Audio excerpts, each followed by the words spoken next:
Look into my eyes. When you see me on a show, when you see these fans, you know you've got the best in the damn world. This is the Wrestling Matters podcast where we stand up for professional wrestling. Here we fucking go!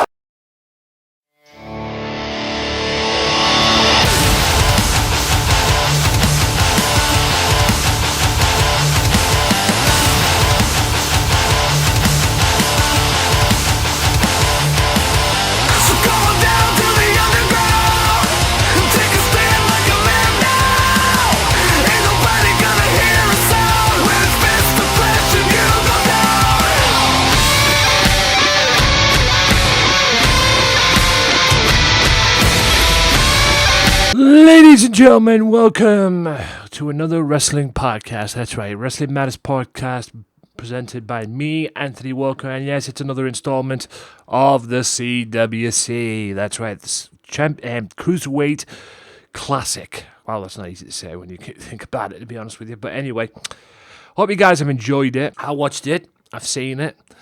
And it was the damnedest thing I have ever seen. The matches that were on it were good. I'll run through the matches, which were Rich Swann against Jason Lee, Noam against Gurv, Sihra. I hope I said that right. If I didn't, I apologize. I don't think I did. Jack Gallagher and Fabian and Johnny Gargano and Tommaso Ciampa, which stole the fucking show. And I'll get to that in a second. Now, Rich Swann and Jason Lee kicked it off.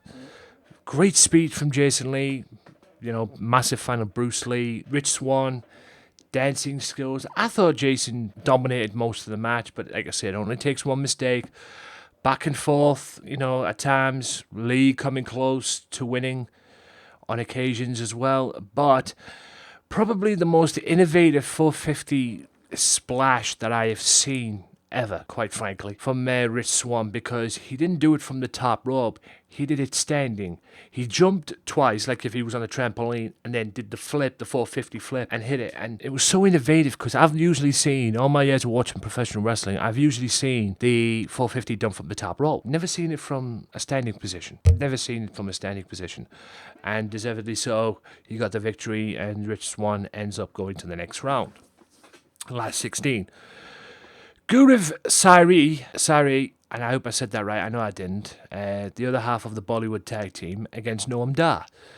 Now, this match, I'm sorry, but this match was dominated by Noam, because he was working on the leg, which is one of his fortes that he's done before, because this is not the first time I saw Noam wrestle. I've been watching him in ICW, Progress Wrestling, the British Wrestling scene.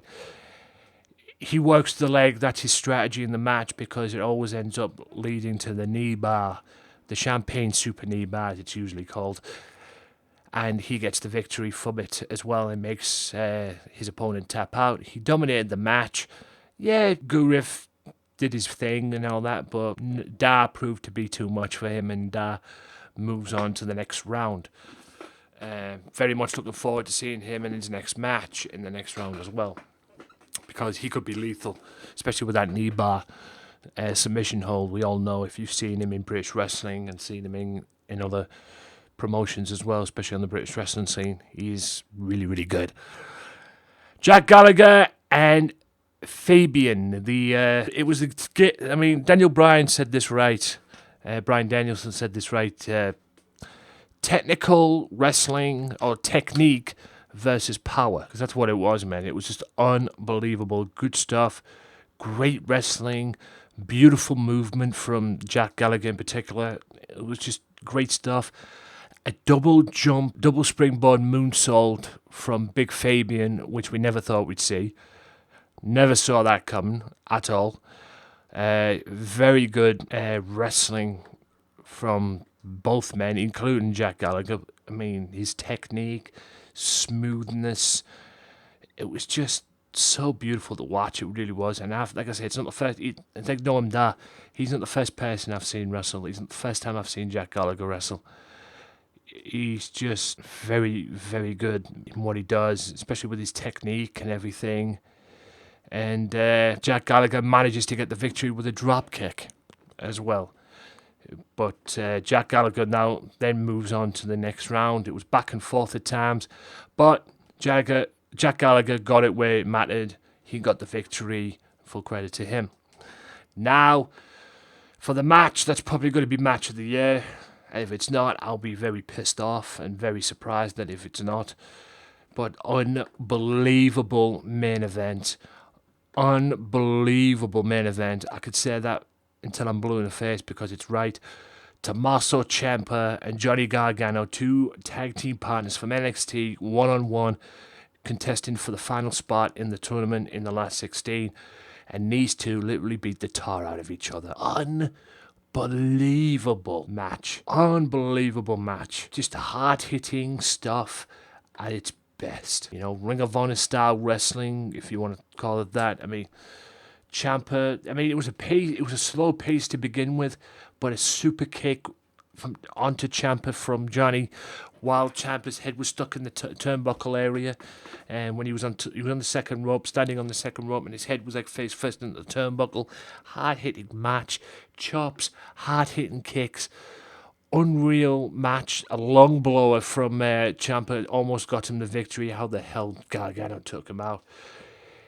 And then Johnny ends up catching Ciampa off guard and everything and gets the victory and moves on. But I'll tell you this right now, this match was the damnedest match I've ever seen.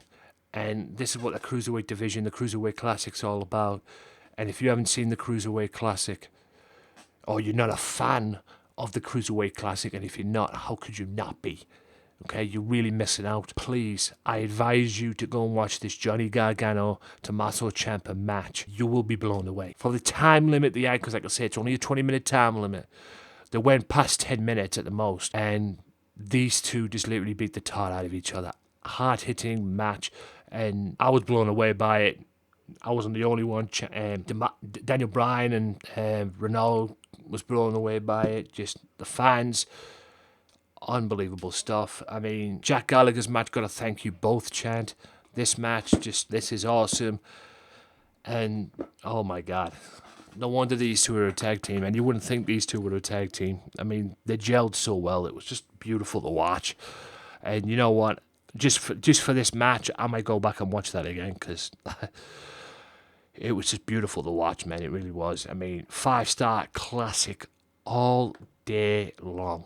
Really was. And like I say, this show was worth watching again just for that match alone. No doubt about it. Just for that match, it's worth watching again. But there you have it, guys. That was the last episode of CWC in terms of the first round. Next week's episode is going to be the first round of the round of 16. Because it's the round of 16 now, guys. So hope you guys have enjoyed the CWC so far. Hope you guys have enjoyed these podcasts.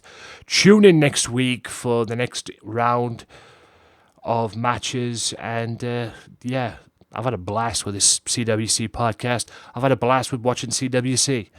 And I ain't done yet, guys. Wrestling Matters on the Wrestling Matters channel.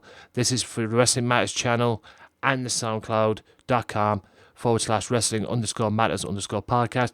Check out the ICW podcast. Check out the new episode of the Wrestling Matters podcast. Don't forget to check them out on SoundCloud as well. And until next time, guys, peace out. Well, enough is enough, and it's time for a change. Professional wrestling, this is it. This is us standing up. Yes, yes, yes, yes, yes, yes. That's 13-14. Make it till death. Dina, I am the best in the world. 'Cause that's the bottom line. 'Cause Stone Cold said so.